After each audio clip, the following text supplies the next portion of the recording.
Ndichikutambira zvekare pano pahatsi rari 263 pano pachange chikuzivisa news updates ezvinhu zviri kuitika munyika yedu yeZimbabwe. Kana uchiri munyowani pa this YouTube channel kusubscribe mahara yotena on the notification bell kuitira kuti pandinoramba ndichidzoka neamwe news updates uchange uchingozvionera panapa uchange uchizvibatira latest update abva ngochiridza munyika ino yeZimbabwe uchange uchingozvionera.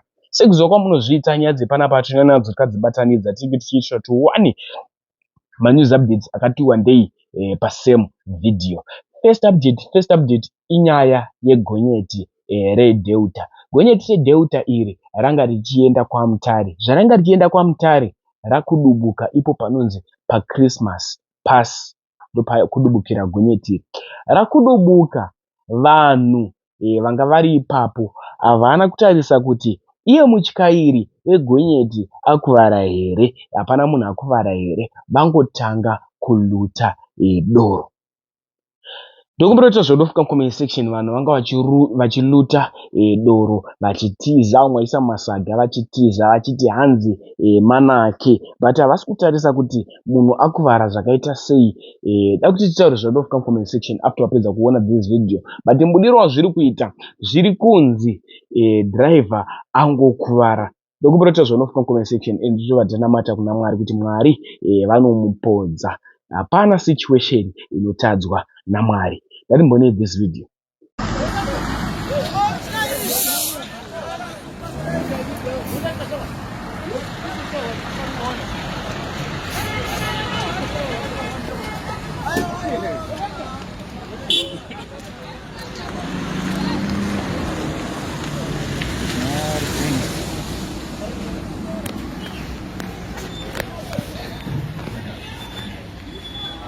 Ari punyo.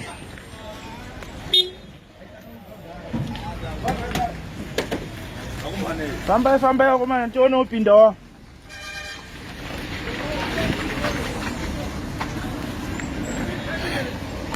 Famba.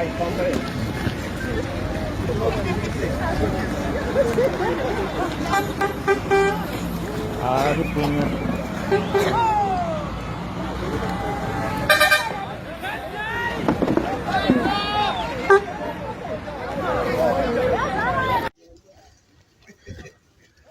Vakomana mukaze vakomana Mutare yadirwa shuga Christmas pass vari paodza vari mujemezi. Fambai padonha Delta vakomana, fambai vakomana manaka. Next update inyaya yarwadza vanhu vakawanda, inyaya yarwadza vana veZimbabwe, inyaya yaMichel. Ngatiti kuna Michel, rest in peace, ngazvere murugare. Zvinhu zvatinenge tisingakutarisira senyika yeZimbabwe kuti mwana musikana uyu achatisiya. Nyaya iyi yakamira so, Michel akadanana nemurume iye akamunyepera kuti inini ndiri kushanda ndiri kuUK, apo aivewo mukomana aive muno munyika yedu yeZimbabwe anga asiri kuUK. Adanana nemurume uyu. Murume uyu akazoenda kunoona Michel anyepa kuti abva kuUK, apo aivemo muno muZimbabwe kudhara. Aenda kunoona Michel akasiya auraya Michel. Taxi driver aidrivhira Michel pese paanenge achida kuenda, ende ndiye akatumwa unotora murume uyu kunzi chienda unotambirawo mukomana wangu auya kubva kuUK mutawuni. Ndiye azobuditsa chokwadi chekuti aiwa munhu Michel uyu mukufa kwaaita pane munhu watanga takatotora mutawuni waiti boyfriend yake, manga muchiziva nezvake here? Zvakanzi tanga tisingazive nekuti murume uyu ainge atiza. Zvisei taxi driver uyu akabva aita imwe brain yekuti aiwa ineni pandakatora murume uyu aiti iye mukomana waMichel panga pane makamera, handei pashop ipapo tinokumbira makamera, tinokumbira footage yese yemusi wakati. Vakabva vanowana murume uya achichinja maline emufoni zvichiratidza kuti raive tsotsi, yaive mhondi. Ndatione zvizere muvideo. Ndinoitwa Lavu Mutora, taxi driver maMutare. Ndini murume akatakura Michel aizikanwa nokuti Von Mafuta, hairdresser akapondwa uya. Pakatangira nyaya ndepekuti inini ndaizivana naMichel aingondipawo basa rokuti kana aida ndimitiro maerrands ake ndaingomitirawo mutawuni. And then pamusi uyu akati ndine mukomana wangu ari kuuya ari kubva kuUK, saka kana auya umutori womuudzi wokumba izvozvi ari mubhazi. Ndobva anditi ndichikuupdata kuti ari papi. And then pane paakazondifonera kuti apa patollgate. Ndobva ndatomuti zviri nani kuti mukomana uyu adzikire paGeneral Hospital nokuti akanodzikira kurengi uku mawindi anonetsa, saka handidi zvokunetswa. At least akangosvikawo paGeneral Hospital ndomutorawo zviri nani. Zvisineiwo pangopera chinguva Misho akabva andifonera achiti mukomana uyu azopinda mutaundi, saka ina nomutora paStanbic Bank. Ndo paakatomira izvozvizvi. Saka ndakabva kwandakatobva uko ndichitoenda kunotora mukomana uyu paStanbic Bank. Saka ndiri kutofamba ndiri kutoenda ndangoti svike pamarobhotsi paBakers Inn apo mukomana akandifonera achinditi ndapuwa nhamba dzako naMichelle kuti unditoro. Ndikamuti uri papi zvikati paStanbic Bank. Ndikati wakapfeka hembe dzerudzi ndachitotarisa paStanbic Bank pacho baatoti ndakapfeka tisheti white netrauzi reblack. Ndobva ndatoti ndatokuona, saka chimira hako pasaidi apo panomirika kuti ndikwanise kupaka zvakanaka nazvo.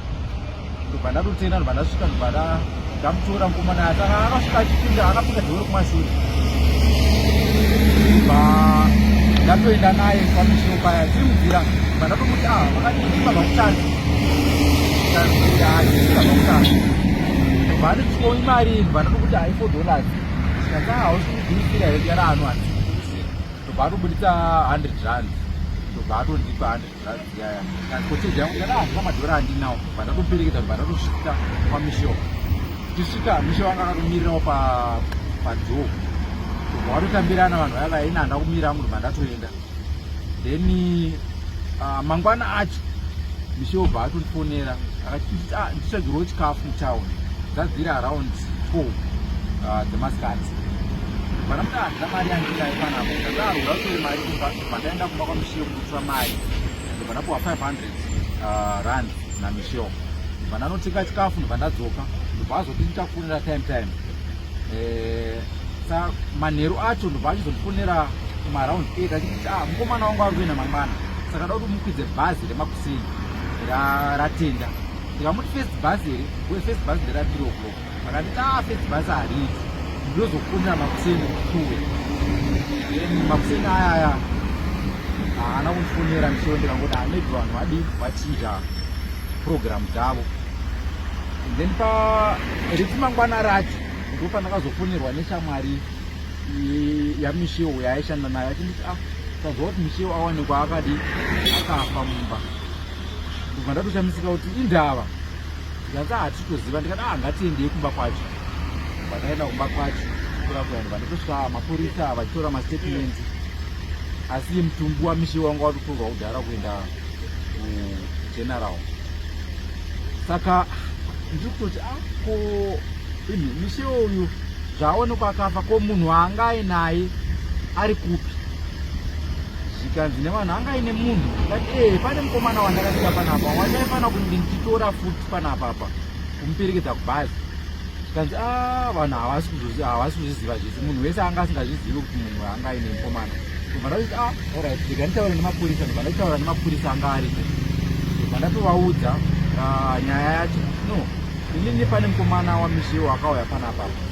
The past 2 days vanhu havanga vari 2. And ndaifanira kunge ndichimutora panapa ndichimuperedza bhazi. Saka kana uyu aonekwa akafa, ko mukomana wacho ari kupi? Kana asiri kuwanika, zvoreva kuti mukomana uyu ane chekuita nerufu rwaMichelle.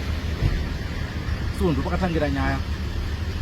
Mapurisa vakuchitsvaga maitikiro azvaita kuti mukomana womuona kupi.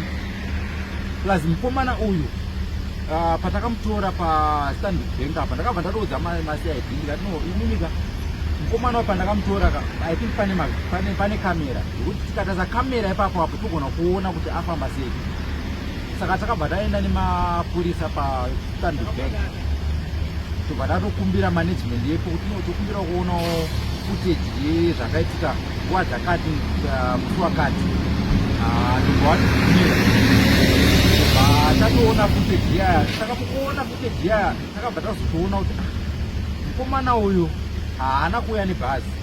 Mukomana uyu akadzika kombi yaibva nechekusakubva uku. Ndobva atosvika mbva atodzikira paStanbic Bank pacho. Adzikira paStanbic Bank paya ndobva atanga kuchinja mafoni ake achichinja malaini kwakuzomufonera inini manje kuti ndadzina mishowo nditorowo ndokumutora.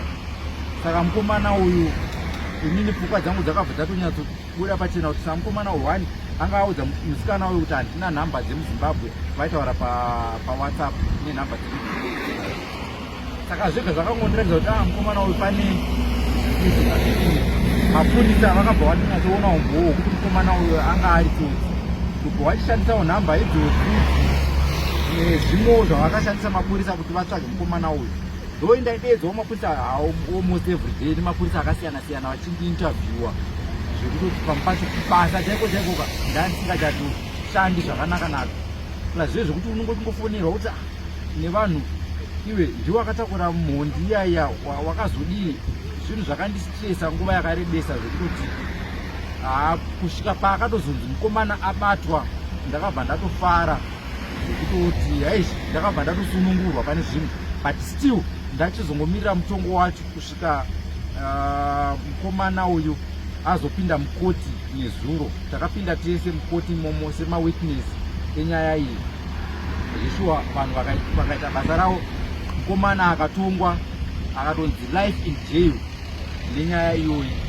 Saka izvozvizvi handidi kuneba, ndine mufaro musingaite wekuti hei ndasunungurwa panyaya iyi kuvanhu vaitaura zvinhu zvakaipa pamusoro pangu. Wezi vamwe vaitofunga kuti inini ndiri kutozivana nemhondi yacho, yet ndingoriwo munhu wekungotiwo ndaingotumwawo kungoendawo kuti enda pakati. Asi zvinongorwadza kuti unongotimonzi pamwe iye wacho anoziva zvekutoti vamwe vaitoti dai mapurisa atomurova zvekutoti pamwe angatauri. Asi mapurisa vaiziva basa ravo, vaitaziva basa ravo vachiziva kuti vaiziva zvakakwana. Lazini nanda aifamba ichitaurira vanhu kuti no because mapurisa hafanondirova nokuti zvakati but mapurisa vaitongoita basa ravo namazvo vachiziva zvavaita. Chero social media yaitaura zvayo, but mapurisa vaingoita basa ravo kusvika vabata mukomana kusvika azopinda mukoti. Ende mukomana ari mukoti akabvuma zveshuwa kuti musikana uyu ndakamuponda. Ende matauriro aiita mukoti achibvunzwa najaji aiti kuti musikana uyu ndakamurovera kumadziro ka3, aiti ndakabata pahuro panapa achimurovera kumadziro ka3. Akabvunzwa reason yekuti why chikanha ndakatsamwa musikana uyu anga ine maboyfriends anga inawo. Saka ndakatsamwa ndokusaka ndakamuraya. Ibe aiti handina kumuuraya, aiti ndakamusiya ari mupenyu. Akatonzi saka kana wakamusiya ari mupenyu wakadiwa inotsvaga help kuti musikana uyu abatsirike sezvo anga ari musikana wako. Aisanyatsotaura zvakanaka semunhu uya ndofunga aiziva hake zvaakaita. Saka zvinhu akangosangana nazvo zvaaida akasangana nazvo. Ende ndakafara kuti akapuwa mutongo weupenyu hwake hwese mujeri. Okay. Mapurisa emunomu zvechokwadi anoshanda, ende ndakafara kuti vanoshanda zviri professional. Havashande vachitedzera social media, vanoshanda nemazvo sekudzidza kwavakaita. Nokuti panyaya iyi vanhu vakawanda tofunga kuti mapurisa yatopa nokuti yakatora time mukomana wayo achitiza, asi mapurisa vaitoita basa. Chero vakasingaoneka asi mapurisa aidi vaitoita basa rakasimba chaizvo kuti vatrese mukomana. Because vakaenda kwese, vakaenda kuHarare, vakaenda kuBedford vachimutsvaga mukomana uyu, vachitsvaga information yese ingaita kuti mukomana uyu asungwe. Saka inini ndinokudza mapurisa emunomu zvakanyanya.